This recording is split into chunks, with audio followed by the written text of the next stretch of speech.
Hola chicos, muy buenos días, qué gusto, qué honor estar nuevamente aquí con ustedes.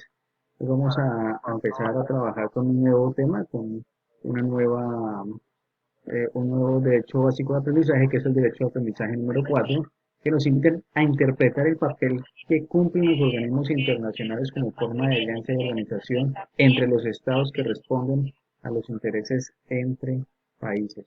Entonces, bueno, el propósito, debido pues, a nuestra carga horaria, pues nos toca juntar propósitos y como tal vamos a hablar de lo que son los organismos internacionales y de la misma manera pues de la globalización. ¿Listo?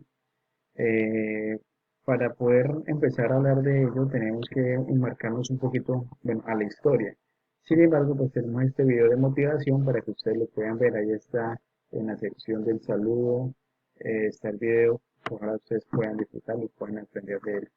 Bueno, entonces, como les venía diciendo, tenemos que acudir un poco a la historia para poder entender qué es el tema de los organismos internacionales. Aquí estamos hablando del siglo XVII. En un primer intento de regular las relaciones internacionales, se reconoció el poder de los estados-nación. Recordemos que en esta época todavía no existían gran parte de los países que existen hoy, sino que existían imperios y existían pues los estados-nación. Entonces buscaron la forma de aliarse para limitar el poder de los emperadores y el poder de los papas. Y de esta manera pues fue como la cuota inicial para las relaciones internacionales políticamente hablando. Es bueno, obviamente, por supuesto, es bueno tener claridad también. Organismos intergubernamentales son asociaciones entre varios estados. Entonces, ellos firman, llegan a unos acuerdos de bien común. Pueden ser acuerdos de justicia, pueden ser acuerdos de comercio, pueden ser acuerdos de educación, pueden ser acuerdos de... El hecho es que crean una agenda y pues la idea es trabajar y cooperar por el bien colectivo de ellos y por supuesto el ejemplo más grande se llama pues las Naciones Unidas. Bueno, aquí nuevamente remontándonos un poquito a la historia, vamos a entender que la política internacional y las organizaciones multilaterales se organizaron después de la Segunda Guerra Mundial precisamente para evitar conflictos, pero también con base en reconstruir, empiezan a desarrollarse unos programas económicos bastante importantes. Es bastante cuestionado también que no sé, que evitar conflictos porque después de la Segunda Guerra Mundial pues vino la Guerra Fría, ¿no? Y también pues a partir de ahí en ese periodo de tiempo se vivieron muchos conflictos, sobre todo con el tema de la descolonización de los países, de los imperios europeos, de lo que eran por lo menos el África, Asia, empezaron a vivir muchos conflictos después de la Segunda Guerra Mundial porque fue la descolonización. Entonces, pues la historia nos muestra que en realidad poco se evitaron esos conflictos, sin embargo, pero ahí vamos. Un ejemplo de organizaciones intergubernamentales son, bueno, aquí las organizaciones intergubernamentales pueden tener intereses políticos y económicos, según estas son las Naciones Unidas, por supuesto. Fue fundada en el año 45, 1945, después de la Segunda Guerra Mundial. Actualmente tiene más de 193 estados miembros.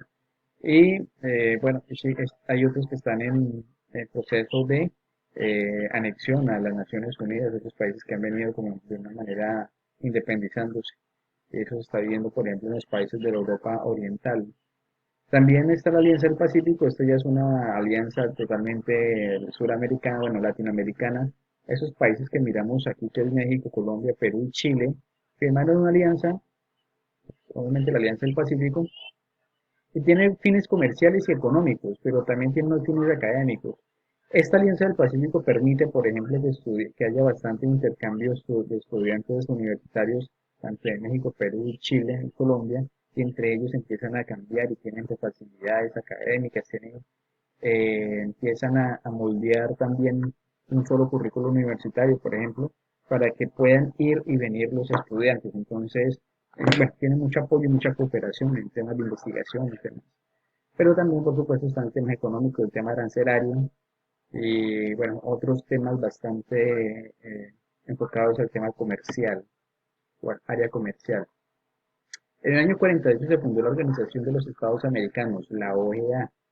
Estos estados son todos los estados del continente, tanto desde Chile hasta Canadá.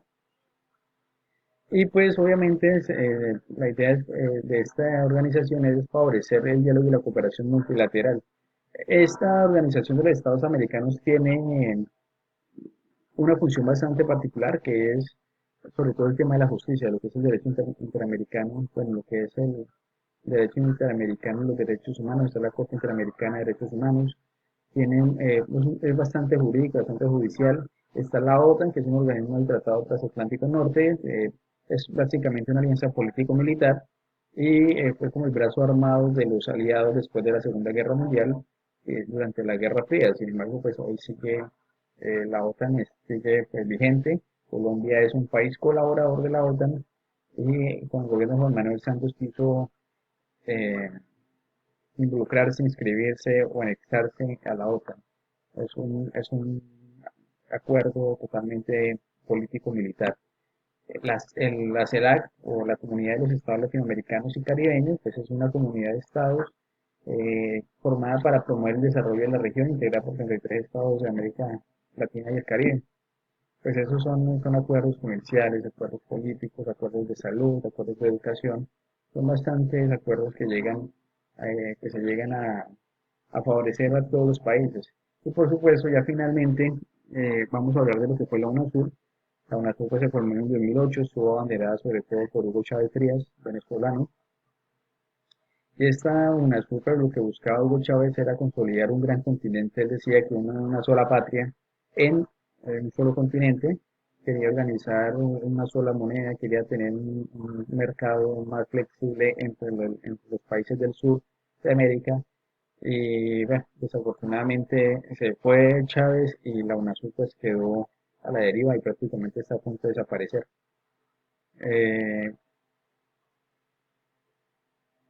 no, pues después de la UNASUR está lo del Pacto de Lima, pero sin embargo eso ya es un tema mucho más político e ideologizado. La UNASUR era una proyección más como una zona de euro, una zona monetaria, una zona comercial. Y ahora, por ejemplo, miramos cuál es la importancia de los organismos internacionales, sobre todo de los organismos regionales, con el tema del COVID-19. El COVID-19 ha generado bastante crítica en los estados porque precisamente cada estado en Sudamérica ha venido trabajando por su propia cuenta de una manera muy independiente y no ha habido esa manera de compartir estrategias, de compartir conocimientos, de trabajar mancomunadamente como hermanos. Somos un continente bastante disperso, bastante abierto y desafortunadamente pues eso es culpa de los presidentes que han venido desfilando en los últimos años en Sudamérica porque han sido pues de extremos y ha sido difícil que se consolide una sola agenda regional. Sin embargo, pues es muy importante. Bueno, hay otros tipos de organización que no son gubernamentales, sino que son ONG, son privadas. Por ejemplo, está la Médicos Sin Fronteras, está a la Human Rights Watch que habla sobre los derechos humanos. Bueno, hay muchas que no son necesariamente partes de los estados. Es importante también tener muy presente que esas organizaciones pues tienen unos objetivos, ¿no?